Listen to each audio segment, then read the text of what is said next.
Hey everybody, welcome back to my show Gen X Now, episode 2. I'd like to thank everybody who's tuned in and checked out the first episode, which I'm calling the early years of being born and raised in the era of Gen X.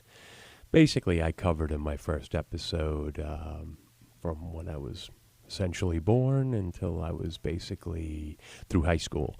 So this part, I was thinking I would cover post-high school and somewhat into the current day that we're in now. Not obviously present day, but the experiences that I had post-high school and how that related. The things that I was able to do, accomplish, and get away with, which nowadays definitely a whole different ballgame. Yes, nowadays, because of technology and all the wonderful gadgets and all the incredible creations and new things and that you can do all kinds of things with that make life easier, in a lot of ways, the analog era, as I like to refer to it as, pre-internet, pre-cell phone technology, even pre-CD. I know CDs came out in the late 70s, early 80s, but they really weren't prevalent, I'd say, till the mid-80s, especially the cost of a CD player. They were pretty expensive. That time, you could definitely get away with what you definitely couldn't get away with now. Essentially, you could disappear if you wanted to. That's definitely what I did. It's funny, even though I was, born and raised out on Long Island, and of course spent a lot of time in and out of Manhattan. It was one of those things whereas when I finally decided to make the move into Manhattan, I essentially ghosted Long Island and everybody I knew on it. Because back then, you just had a home phone, and I didn't even have a home phone probably in the last 2 or 3 years I lived on Long Island. So the only way anybody could get in touch with you, if that was the case, would be obviously to see you in person, or somebody said they saw you, and so on and so forth. Once I graduated high school, I was definitely kicking around Long Island. There really wasn't a lot to do, and, most of the jobs that I had taken, they weren't obviously where I wanted to be. Took care of what I basically needed at the time, was just to make enough money to live on my own, because I'll never forget, right after I graduated high school, my stepfather, who was a real piece of work, he said I had to pay $75 a week if I wanted to still live at home. And I was like, okay. Then about a week later, I ran into a friend of mine, and he said, hey, I got this cool little place. It's not much. For $50 a week, you could share it with me. Well, that didn't take long to make that decision. Went back home, packed a bag, and said to my mother and stepfather, adios. They were pretty shocked, I think, because I don't think they realized that I had in that situation, a plan B, which worked out beautifully. It's funny, too, because I would pass by my stepfather and my old house that I was growing up in, and he'd have to be out there now cutting the grass and raking the leaves, because he was too cheap to hire somebody. And, of course, I was essentially the house slave. I had to cut the grass, edge. I had to rake the leaves, shovel the snow, you name it, take out the garbage, for nothing. No allowance. There was no allowance. My allowance was, according to my mother, I was allowed to live and survive under her roof. Well, that clearly backfired on both of them, because at some point, eventually, I'm sure he got fed up doing it and then wound up having to hire a landscaping company, which definitely charged a lot more. Considering I charged nothing and I got nothing for it.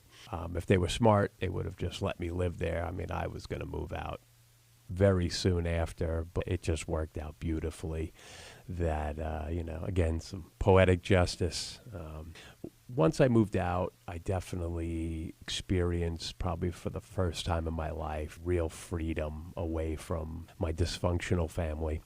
it was awesome. It was tough because, back then you got to remember minimum wage was $3.35 an hour. That's why I laugh now when people, oh, minimum wage is only $20 an hour. Oh, please. Try surviving on $3.35 an hour, paying taxes, having to pay for place to live, food, you name it, just all the general necessities that you have to pay for if you're actually out on your own, not living off of someone else's resources or riches, which is funny because I made the acronym of loser, which stands for living off someone else's riches. And that's pretty common these days. Now, listen, don't get me wrong. I get it when you're young and your parents want to help you out, and maybe you're in college and you can't work for whatever reason, and your family helps you out. That's awesome. But I think post-college and you're actually working, you have a job, and like your family's still supporting you, yeah, I mean, okay, maybe for girls it's not so bad, but yeah, you're not really a man in my eyes or anybody I know's eyes if that's the case. And like I say, a lot of these, people, they're like the parents pay for their apartment, they pay for whatever, just expenses, living expenses. I mean, I know like grown people that are still like on their parents' cell phone plan. I mean, come on, where do you draw the line? At what point do you, man up, and, become a man, become responsible? Everybody wants to act like they're so independent and they're entrepreneur and this, that, and the other thing. Meanwhile, if you're still on mommy's cell phone plan, I don't necessarily put you in the same category as me or anybody else I know that has always had to pay their way. I find it's paralyzing, actually. These people may think, oh, isn't it awesome? Well, my parents pay my bills. Well, you also have to answer to them. So there's that. And I know a lot of people that initially thought it was awesome to have their family, pay for everything and pay their car note and pay their insurance and this and that. But they were always having to answer to their parents. So it was like you're like an adult child, essentially. You talk about arrested development. And I think it's on both people. It's, I think, a way for parents to continually control, as much as they all want to yell, scream, hem and haw, oh, you need to grow up, you need to be on your own, you need to be responsible. Yet meanwhile, oh, here, don't worry, I'll take care of that. I'll do this, I'll do that for you. And then it gives them something to hang over their heads. So it's definitely an enabling situation that I think a lot of, people aren't even aware of. Maybe they are aware or just, clueless. But I think in a lot of ways, it's ways for parents to just control their children for as long as they can. Because let's face it, once you're, out on your own, not living under your parents' roof and financially stable, that's it. That parent-child relationship ends.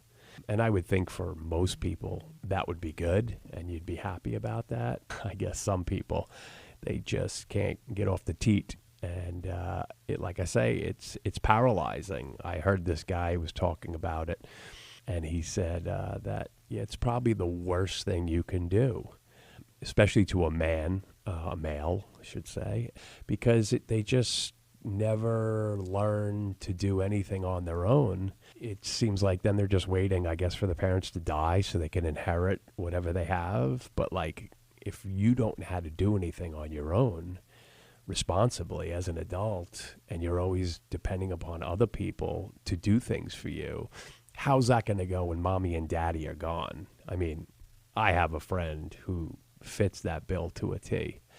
And at a certain point, I had to just cut him off. He was a lifelong friend. He was actually more a friend of my brother's, but he just, was constantly, living off his family, and they were constantly enabling him and making excuses for him. And it was bad.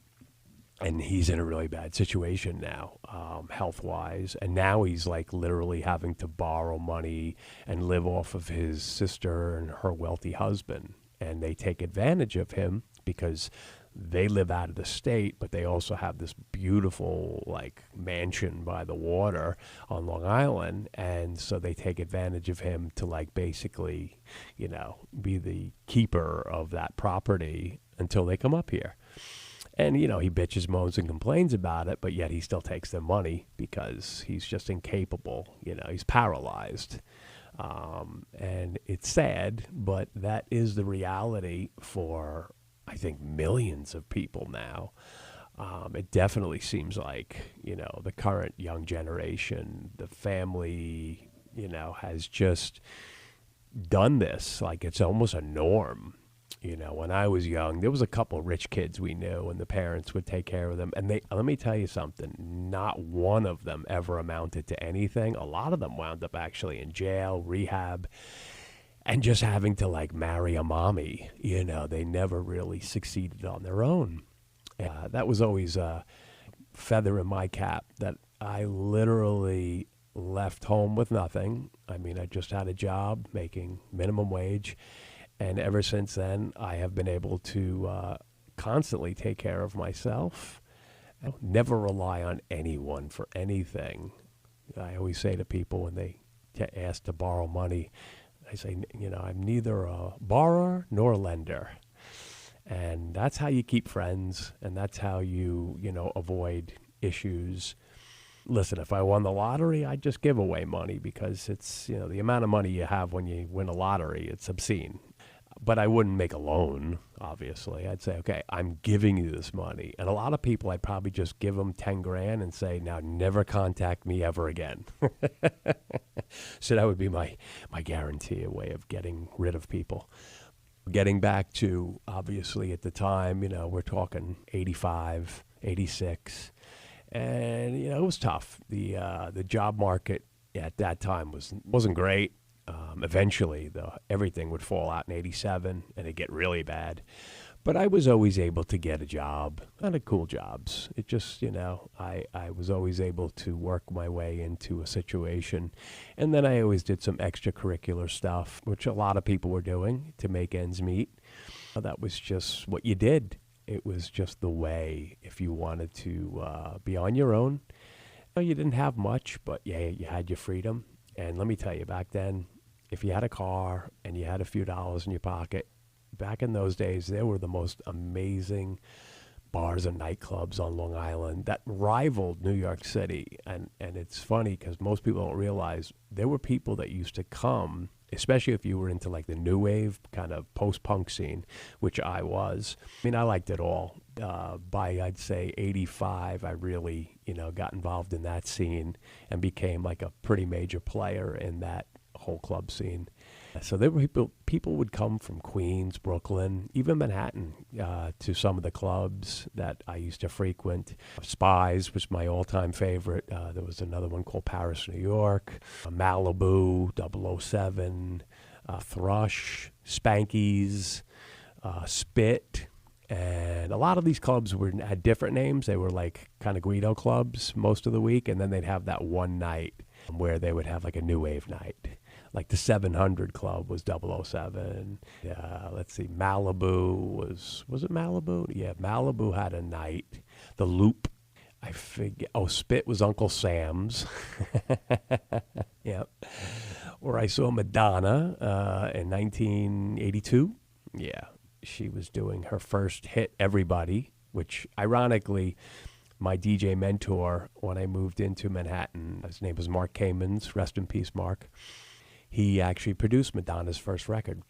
Being in and around clubs, especially back then, there was a very good chance you could, mingle with up and coming and even pretty big celebrities. And I always, for some reason, I don't know why, it's bizarre, but I always found myself in these situations, especially, I said I should call it, my brushes with celebrity, because I've had a lot of just weird interactions, not so much weird, interesting, fun, but just interactions with people that were celebrities, that were famous. And for whatever reason, and trust me, I was never into the fame game or celebrities or any of that. I'm a music guy. And even if I met a famous musician or somebody that did music that I liked, I'm just like, yeah, whatever. I mean, I like their music. It's weird. Like, if you like a movie and you meet the actor and like, what is that supposed to be? Like, they're just an actor. They're paid to read lines from a script that somebody else wrote. It's a character. You're not meeting that character in real life. So I always thought the way people acted around celebrities was pretty funny and entertaining, but kind of lame at the same time. I just go into clubs and hanging out. I'll never forget, there was one time I was at Paris, New York. My friend Dee, who was the bartender, she was really cool, and she was connected to some famous people. She was friends with Aldo Nova. He was a rock guy. He had a song called "Life Is Just a Fantasy." He was friends with, oh God, who was it? It was it was John Bon Jovi. So this is like 86, and there was this movie called Streets of Fire, which was a really cool movie. I really dug it. So the female actress in the movie, her name is Diane Lane, which of course everybody knows. She's a very famous actress, but this is when she first started out. And I guess she was friends with Dee, because Dee had a lot of celebrity friends. She was this big, beautiful, tall blonde. I mean, she could have been a model if she probably was, or an actress. I know she married Gerald Diddick, a player from the Islanders, and she currently lives in Texas, and God bless her. Love you, Dee, if you ever hear this. Big shout out. But one night, I'm sitting at the bar, and I was like this crazy punk rock guy who was like, I was antagonizing everyone. To me, it was performance art, but these people didn't get it. So I was, just being crazy me. And she said, oh, my friend is coming, and she wants to make her friend jealous, or her boyfriend's friend seeing you, be with her. And I'm looking at her like, okay, I don't know what the hell you're talking about. I'm like, is she cute? She goes, oh, yeah, no, she's really cute. But she didn't say who she was. That was funny. Now, granted, I love this movie, Streets of Fire. Michael Puri, William Dafoe. I think it was his first movie. He plays a bad guy. It's kind of like a retro 40s throwback motorcycle gang. She's like the singer. Rick Moranis is her manager. And Michael Puri is like the hero who rescues her. I guess they had a thing at one time. It's a great movie. You should check it out. Anyway, so all of a sudden, I'm sitting at the bar, and here she comes. She walks in, and I know who she is. But I always played it cool. Like, I'm not that guy. I don't freak out. I don't overreact. I don't get all crazy. So I'm just sitting there, and Dee says, oh, this is my friend Diane. And I look over, I go, oh, Diane, nice to meet you. I'm Kevin. What do you do? And I think she was kind of like, a little taken aback, but like then I probably thought, oh, okay, that's cool. This guy doesn't know who I am or what I do. Meanwhile, I fully know who else she was and what she did. And so we start talking and we have a drink. Now, all of a sudden, Dee gives her like some look, and I guess Aldo Nova showed up because she was supposedly like dating John Bon Jovi at the time. Dee looks at her, and she looks at me, and she's like, kiss me. And I'm like, okay, you don't have to ask me twice. So we start making out, and now Aldo comes over, and Aldo, like, he's a little dude, first of all. You got to understand. I'm 6'4", okay? Even then, I was maybe like $185. I was, not too big, but I'm a tall guy, and, black leather jacket, combat boots, the whole thing. I'm like, the quintessential punk rocker from Long Island in the early to mid 80s. But our thing was we were like good looking punks. We weren't like stinky, dirty looking punks. Me and my gang, we had a gang. It was, we'll get into that. But we were all like tall, good looking guys with cologne. Dracar Noir. That was my scent. So we're making out. Now Aldo comes over, and, all of a sudden, like, he's like, oh, what's going on? Blah, blah, blah. Who's this? And she's like, oh, this is my friend Kevin. And I'm just sitting there like, this is crazy. Because I liked Aldo Nova. I knew who he was, and I liked his song. He had like a big hit in like 82. That was it. And he used to hang out a lot because Dee knew him. So I'd seen him there before, so I wasn't that surprised. So then whatever, he leaves, and then me and Diane, we just keep drinking. Now she's getting really drunk. And she starts going into this whole thing about, oh, people don't respect me as an actress. Do you know I played a paraplegic? And she goes into she starts acting like this paraplegic girl. And I'm like looking around for the cameras, like, all right, am I being punked or, which would be modern day. In my day, I'm looking for, candid camera or something. I'm like, is this really happening? This is bizarre. So she starts getting all emotional and blah, blah, blah. And I says, yeah, I'll be right back. I get up. I got to go to the bathroom. I left the club. Yeah, it was that guy. And it was so funny. So the following week, I see Dee and I show up like nothing happened. And she just looks at me. She puts her hands on her hips and looks at me like, are you crazy? You could have taken her home. I'm like, I couldn't take 5 more minutes of her. I'm like, she's out of her mind. So that was kind of my first experience dealing with an actress. I soon, many years, well, not many years, but years later, as I started working in the entertainment industry, I found out they're all lunatics. That's the thing. Like music, I have respect for musicians because that takes talent. Acting is not a talent. It's a skill. Most of it's memorizing lines and just, making up a character or being another person, which to me is split personality type thing or multiple personality thing, which is like a mental illness, and I guess if you can work it as a craft, hey, God bless you.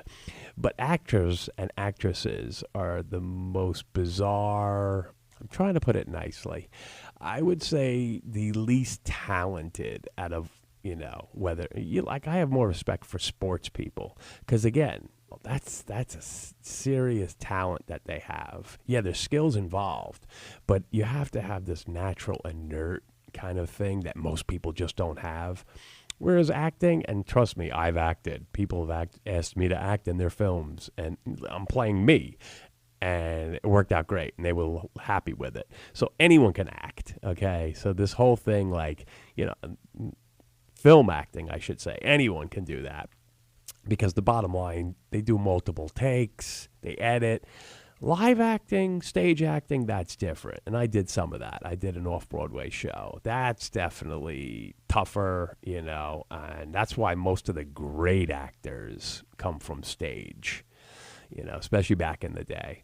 But yeah, that was a great, funny, bizarre story. And Dee was so mad at me, and she just laughed because she knew how I was, and I think I really earned more respect from her because of that. Because 99% of the guys in the world would have been at her feet and dealing with whatever just to get in her pants. And for me, I was just like, okay, I got to figure out a way to get out of this. And so that was kind of my first brush with celebrity other than, seeing Madonna at Spit. I mean, I would see famous people playing all over Long Island. And but that was my first real, intimate experience with an actress or somebody who was very famous. And she went on to become uber famous. She was somewhat famous at that time, but she really had just started. She did, that film. Her first film was, Outsiders, Pony Boy's Girlfriend. And I saw her in that, but, and then Cotton Club. And but that was awesome.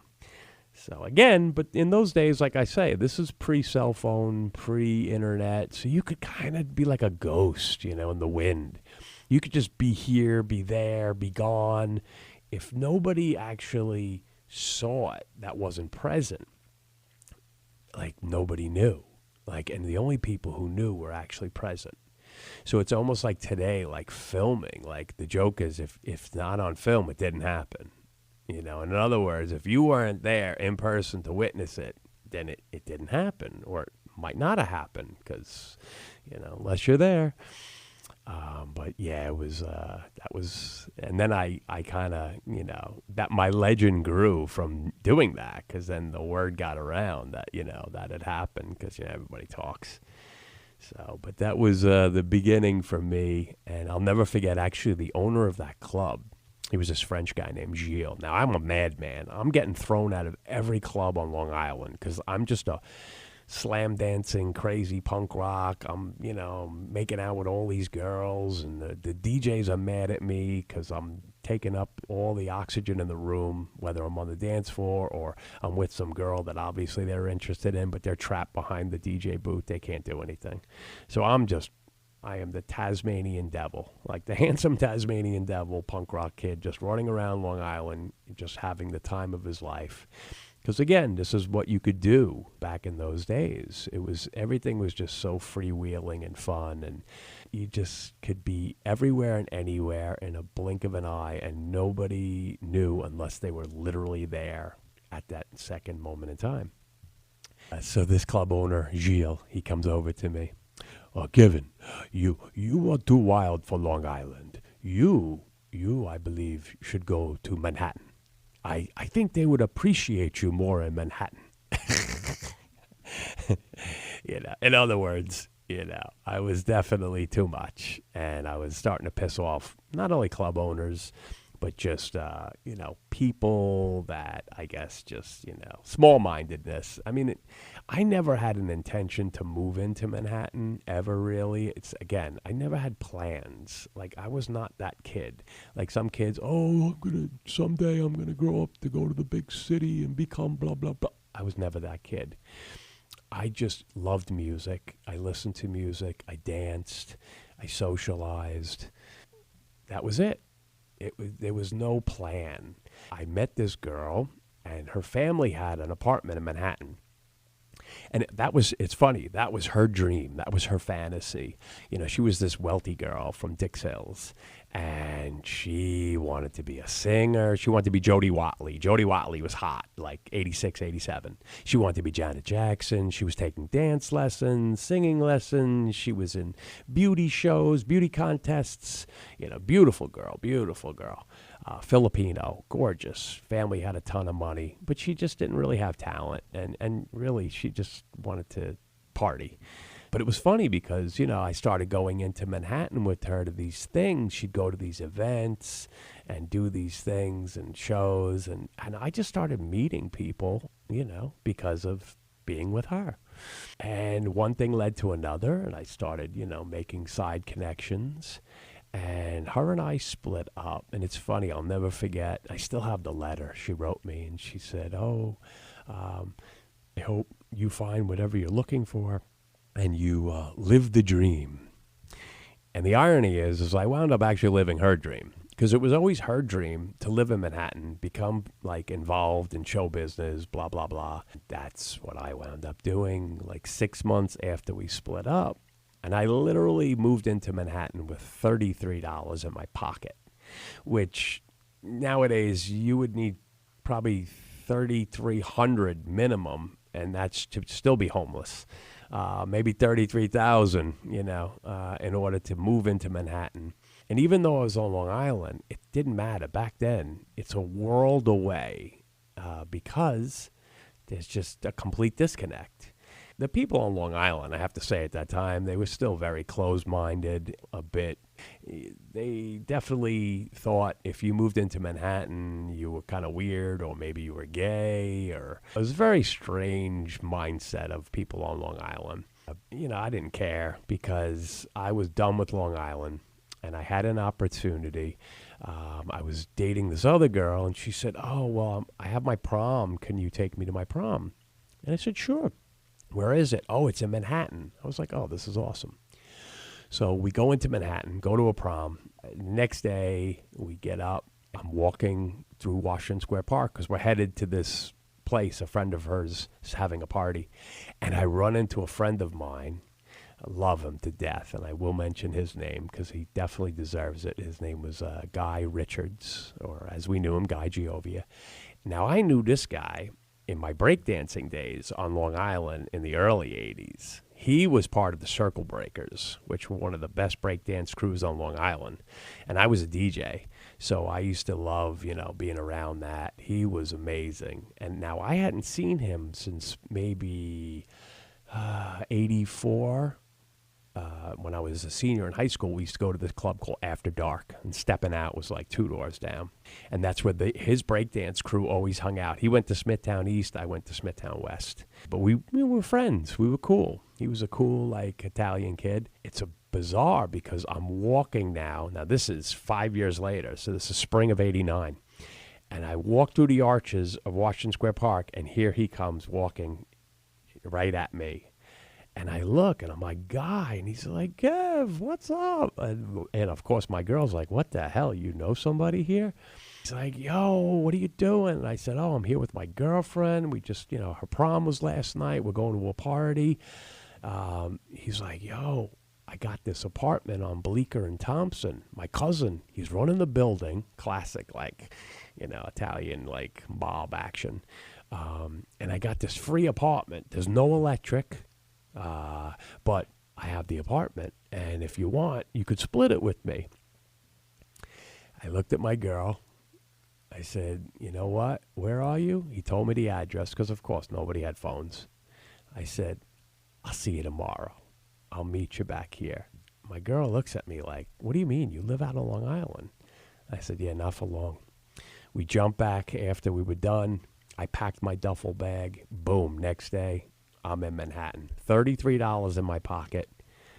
Find my boy, takes me to the apartment, and that's it. And that's where it all began for me, literally, because of just being proactive, I guess you could say. Johnny on the spot, as I like to say. Just making it happen, which is funny because a lot of my friends say that's my middle name, make it happen. I truly believe you can manifest anything. If you truly believe in yourself, for me at least, this has been the story of my life, because nobody, and trust me, nobody has ever helped me ever do anything. If anything, people hindered, people talk shit, or people, would put me down or talk behind my back, and so nobody, including my own family, I had zero support. And in a way, maybe that was a good thing, because that was then my driving force was, well, I'll show them. And it wasn't like I'll show them and put it in their face, but I'll just show them, because they were always saying, oh, he'll fail. He'll be back. Oh, he'll never make it. And that was typical, because I did know a lot of people who tried to move into Manhattan and they didn't succeed, and they wound up coming home with their tail between their legs. Well, that wasn't going to be me, albeit, it was great if you think about it, because why did we need electricity? We were out all night long. So, and we were on the 3rd floor balcony. So the sun, once the sun starts coming up, well, okay. You walk out of the after hours club and boom, you're back to the apartment. We had running water. So, what do we need electricity for? It was awesome. It was right on the corner of Thompson and Bleecker. And back then, Bleecker Street was still banging. It was hot. And ironically, one night I'm at the bitter end because I became friends with this guy, Gordon Gaines, who was a phenomenal guitar player. R.I.P. to you, Gordon. He passed away, unfortunately. But every Monday night at midnight, he would jam, him and his wife. He had this beautiful Italian wife who played bass guitar, and it was a trio. And then he'd have random drummers come in, and they just kill every Monday night at midnight. It was the thing to do. And one night I'm there, and who comes? John Bon Jovi. And I had to ask him, I said, John, let me ask you a question. I said, did you ever date Diane Lane? And he's there with his wife, Dorothy, and he looks at me and he goes, shh, don't mention that name. And I'm like, okay, that's all you had to say. I didn't have to say anything more. I'd have to, it was just so funny. It was one of those moments. I don't know, for whatever reason, maybe because, like I say, I'm a tall guy. I'm definitely not hideous. I did some modeling. I did some acting. And I think my personality put I put everyone at ease, celebrities especially, because most times celebrities are so used to people like freaking out when they see them. And I never was like that with anyone or anything. Maybe dogs, I probably freak out when I see dogs more than anything else because I just love dogs.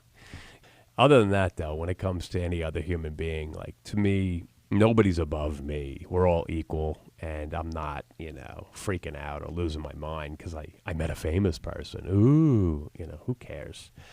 And I think they actually like that.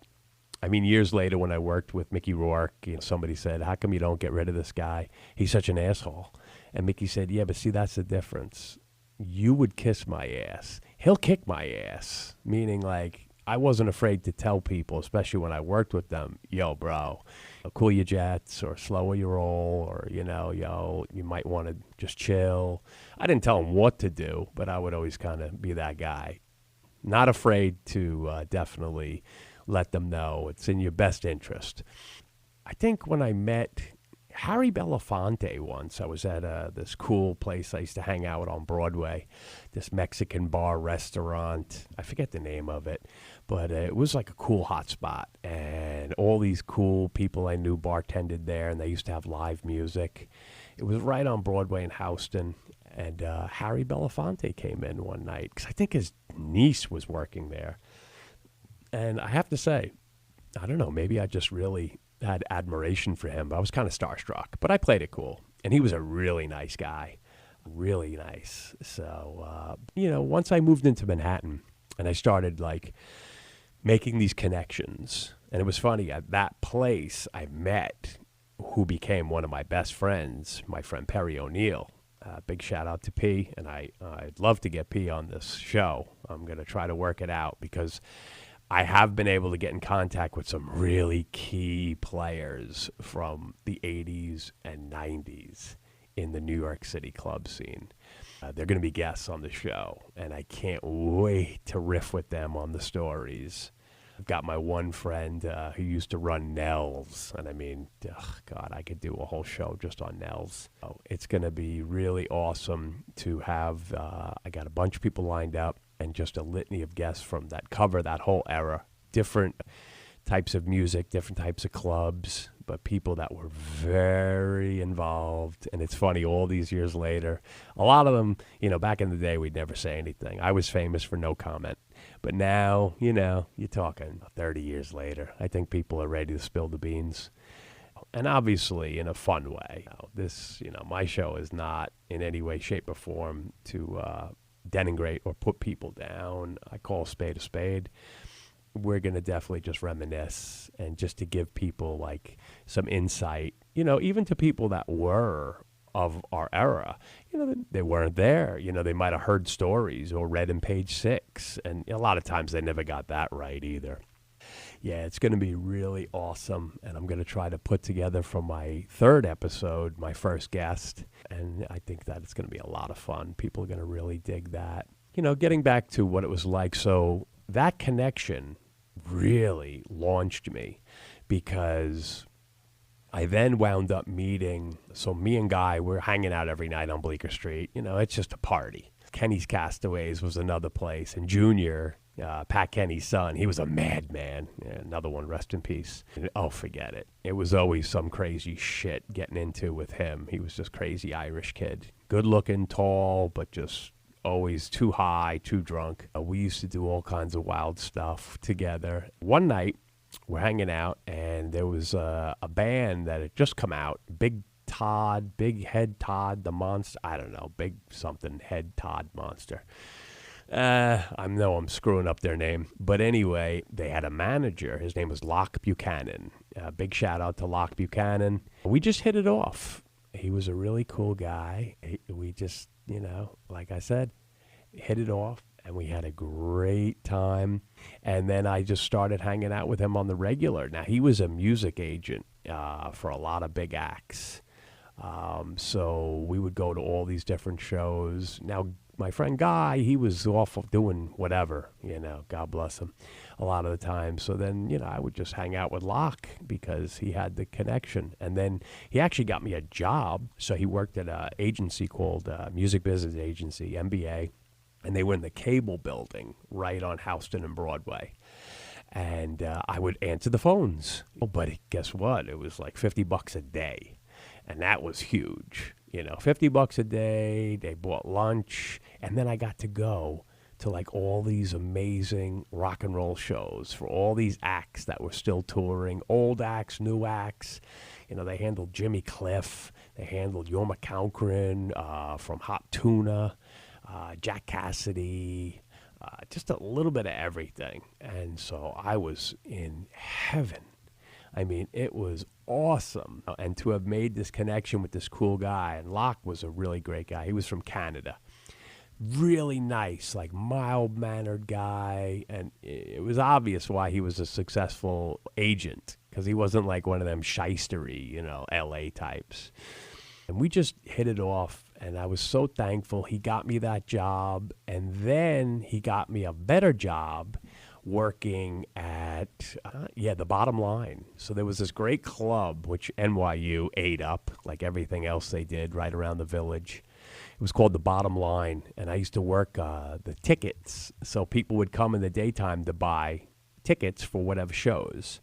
So now I got to see even great shows on a nightly basis because I'm the ticket booth guy. And they would sell the tickets from like 11 a.m. till I think 4 p.m. or 5 p.m.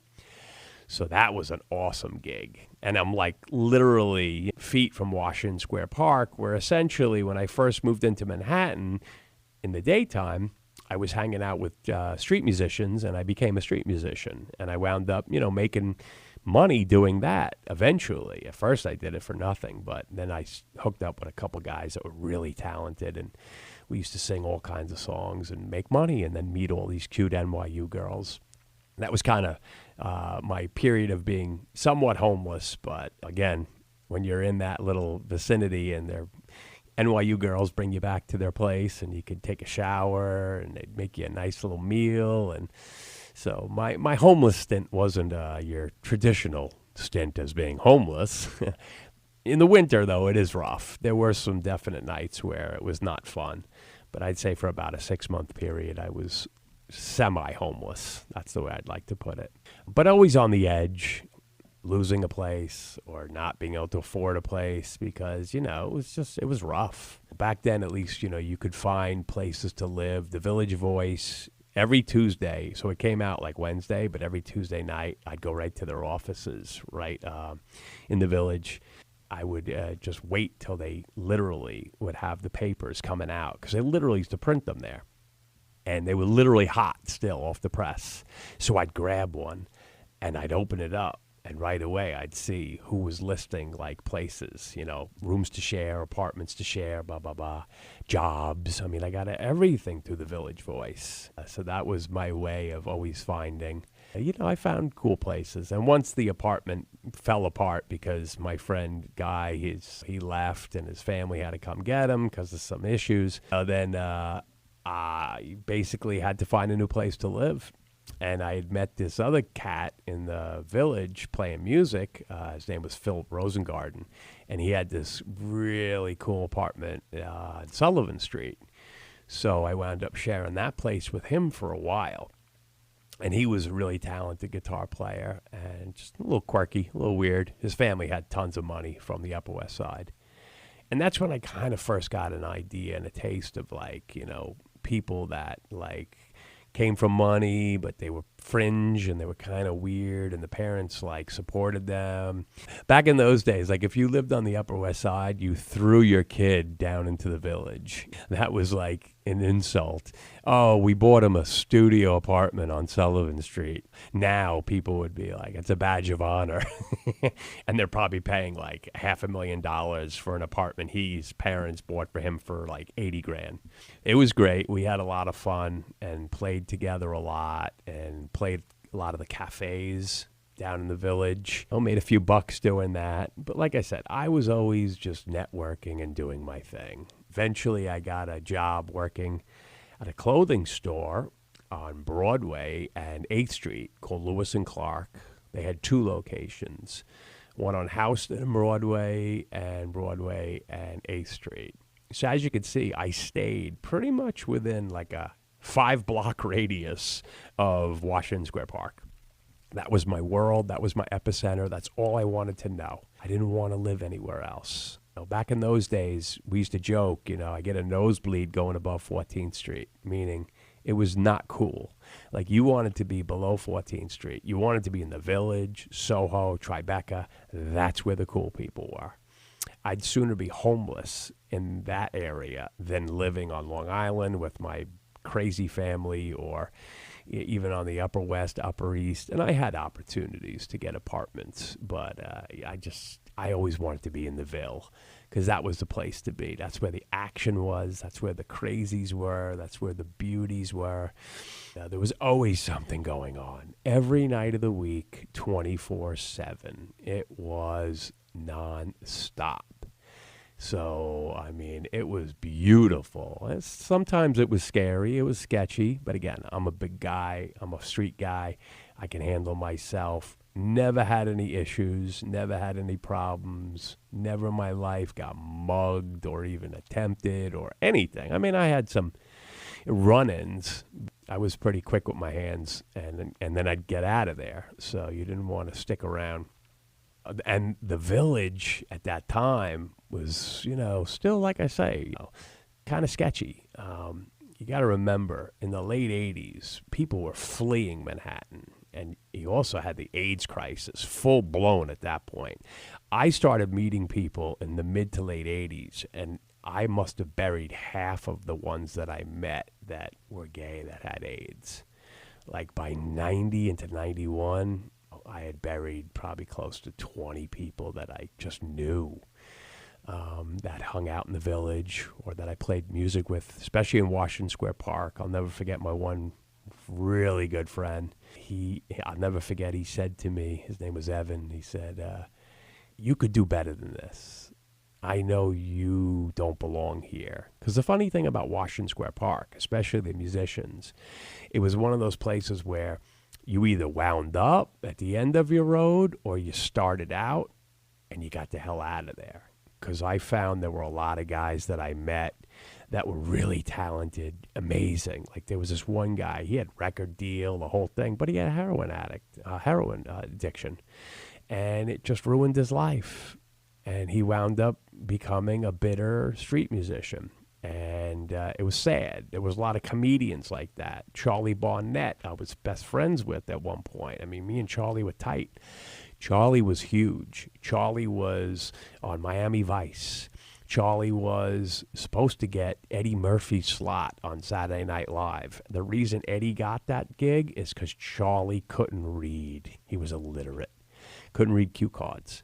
And you have to read cue cards. And Charlie was also a fucking madman, so he was, a wild party guy. He unfortunately died of AIDS.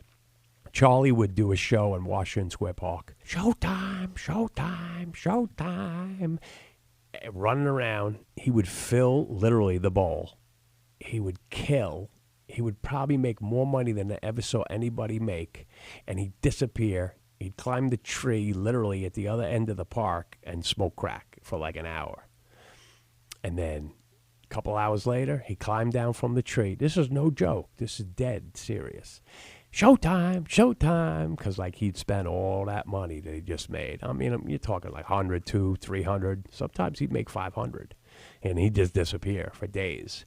But Charlie Barnett was amazing. He was one of the best. My friend Keith was a magician. Rest in peace, Keith. He just passed away not too long ago. He was great. And that's where Dave Chappelle got his start.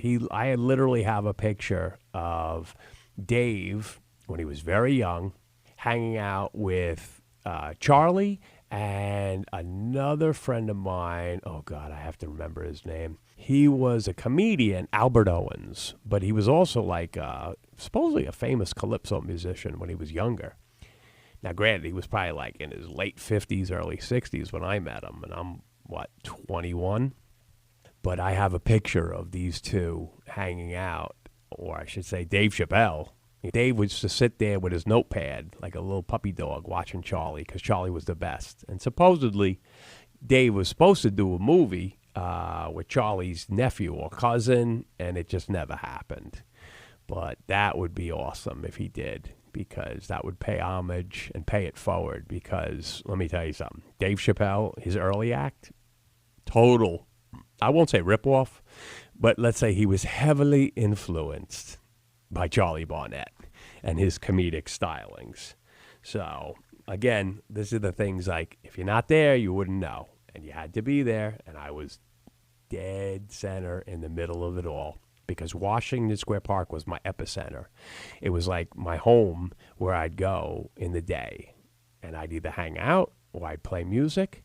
And then I'd leave when the sun would go down. And then I was out in the clubs. See, most people didn't have the duality. You were either like a street person or you were a nightclub person.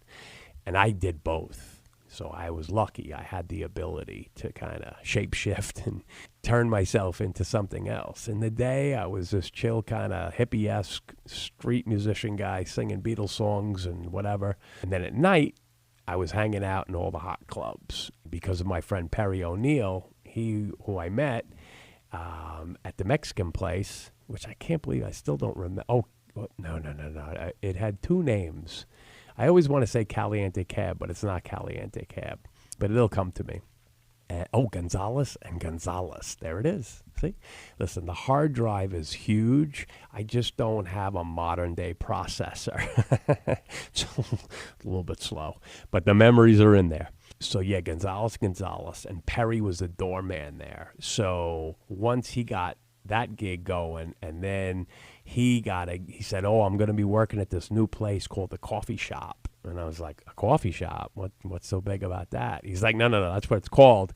It's this diner, and it's run by these people that are models that own Live Bait on 23rd Street, which was like a hot little spot where everybody was hanging out when the whole supermodel thing just started in the late 80s. And once he got that gig, and I was like, whoa, I showed up like right when it opened, and it was crazy people trying to get in, but it was just like old school Greek diner, and they just took it over and made it like a cool place to hang out. And the food wasn't even that great. It was like rice and black beans and stuff, which is ironic. That's pretty much what I eat all the time now. But it became like this hot spot. And it was a great place to meet up before you'd go out to the hot club or whatever. So you could meet your friends there. It had a really cool bar area and a little lounge area in the back. And then on the left side was like the dining room. Again, because of that connection, I just met so many cool people who then connected me and got me involved in other things. And that's what led me to Miami and South Beach, because of my friend Perry, I met this guy, Horatio Ladon, who was a up-and-coming model from Miami. And he just did a Versace campaign. And he said, listen, if you ever come to Florida, look me up. I'm in Miami. Well, eventually, at a certain point, I went down to visit my mom. I said, oh, this guy's in Miami. So she was in West Palm. I jumped on a Greyhound. I went down to Miami, and the rest is history. But that's something we could talk about at another time, because that's a whole different era, and I want to just kind of talk mostly about my post-high school up till when I then moved into Manhattan, because that's a lot of the stuff I want to talk about with my next guests. So I don't want to get too far ahead of myself episodically. So it kind of makes sense, but I'll always jump back a little bit here and there. But once you figure out how I work, I think you'll get it. You'll understand my mental hopscotch of memories and experiences. Yeah, that's about it for today's episode. I hope you enjoyed it, and I will be